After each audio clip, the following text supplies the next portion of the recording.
your student nurse from Southwestern University FINMA.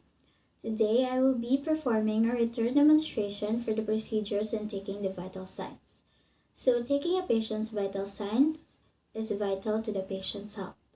The four cardinal vital signs are the temperature, blood pressure, pulse rate, and respiratory rate. These are the incidences of health in determining the patient's condition. Before taking a patient's vital signs, check first his or her medical record and proceed to the preparation of the equipments and materials to be used. So the materials and equipments to be used are the following. So first we have here a thermometer. This is used to measure the body temperature. Then we have here a stethoscope. This is used to listen to the internal sound produced inside of the body. Then a sphygmomanometer. This is used to measure our blood pressure. Then a cotton swab to clean the thermometer or the earpiece of the stethoscope. And in case we have here a sterile gloves in case we are going to be exposed to body fluids. And this is optional, the pulse oximeter. This is used to measure your oxygen saturation and your pulse rate. So now let's start taking the vital signs. But before anything else, always remember to provide your patient privacy, introduce yourself, and identify your patient. And before doing the procedure, do not forget to do hand washing.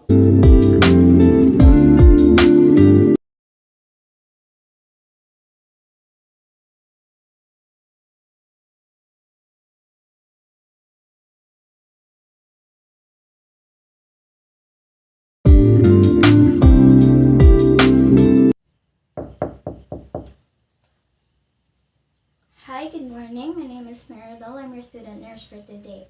So may I know your name? Zacardina. When is your birthday? October 2. Okay, so what do you want me to call you?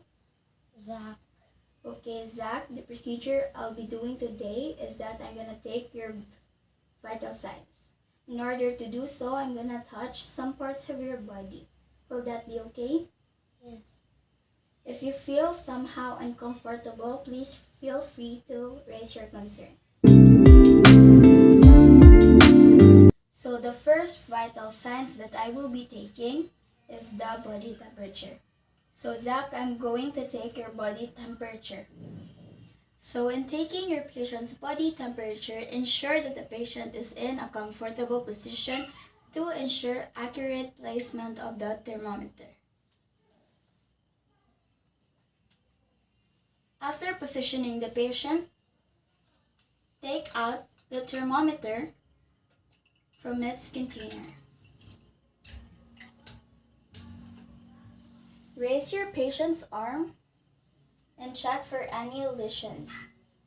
If there is none, turn on the thermometer and place it in the armpit. Lower your patient's arm and make sure that the tip of the thermometer is fully covered. So wait for a couple of minutes for it to beep.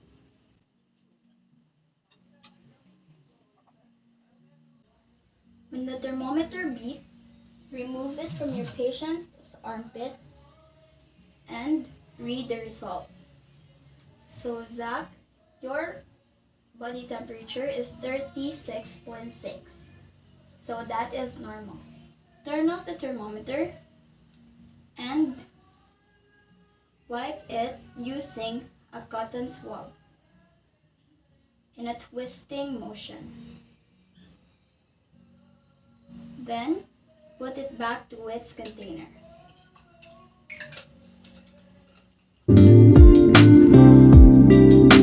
So Zach, the next vital sign that I will be taking is your pulse rate. In taking your patient's pulse rate, assess the following factors that may affect the pulse rate and rhythm, such as age, gender, medication, exercise, and so on. Since the patient is already in a supine position, Press his arm alongside with his body with his wrist extended and palm facing downward. After doing so, place your index and middle finger on the radial artery. Also, rest your thumb at the adjacent bone for the pulsating artery to be felt indistinctly. You can count the number of pulsation within 30 seconds and multiply it by 2. But if you observe some abnormalities, count for 1 full minute. While your fingertips are still in place after counting the pulse rate, check for the patient's respiration. 1 respiration is equivalent to 1 inhalation when the chest rises and 1 exhalation when the chest falls. So the patient should not be aware that you are assessing his respiration because that may alter his usual rate. You can count the numbers of respiration for 30 seconds and multiply it by 2. But if you observe some abnormalities, count it for 1 full minute.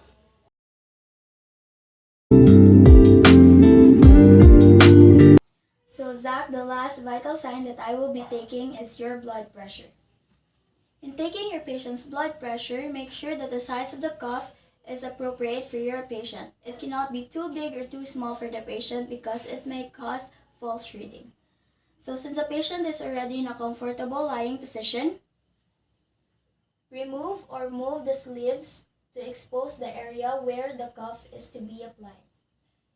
Extend his arm alongside with his body with his palm facing upward. Place the cuff 1 to 2 inches above the elbow.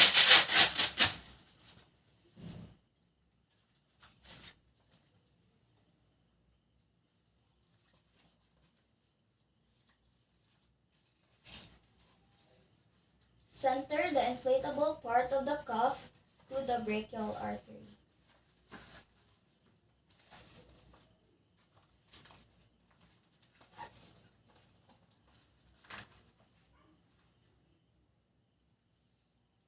After, we need to find the estimated systolic blood pressure.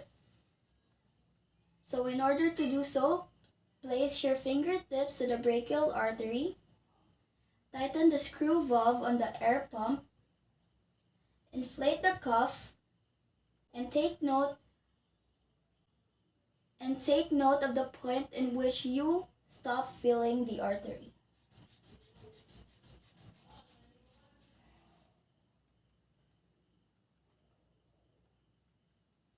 Deflate the cuff and wait for 15 seconds to redo the procedure. After 15 seconds, get your stethoscope, place the earpiece on your ears properly and the diaphragm on the brachial artery.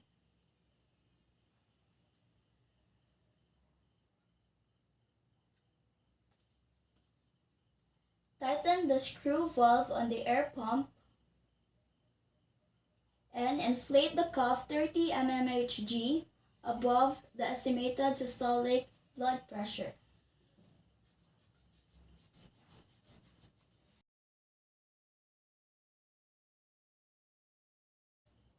Take note of the point where the first sound appears. That is our systolic number. Then, also take note of the point in which the sound disappears. Then quickly deflate the cuff.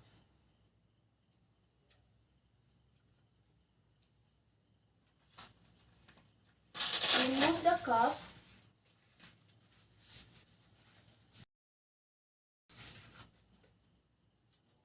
After taking the vital signs of a patient, do not forget to do proper hand hygiene.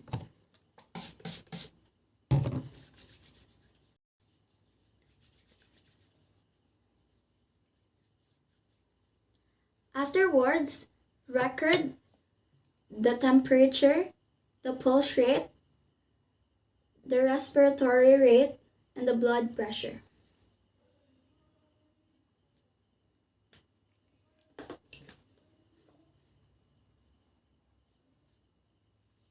Also, do not forget to indicate the date. And that is all. Thank you.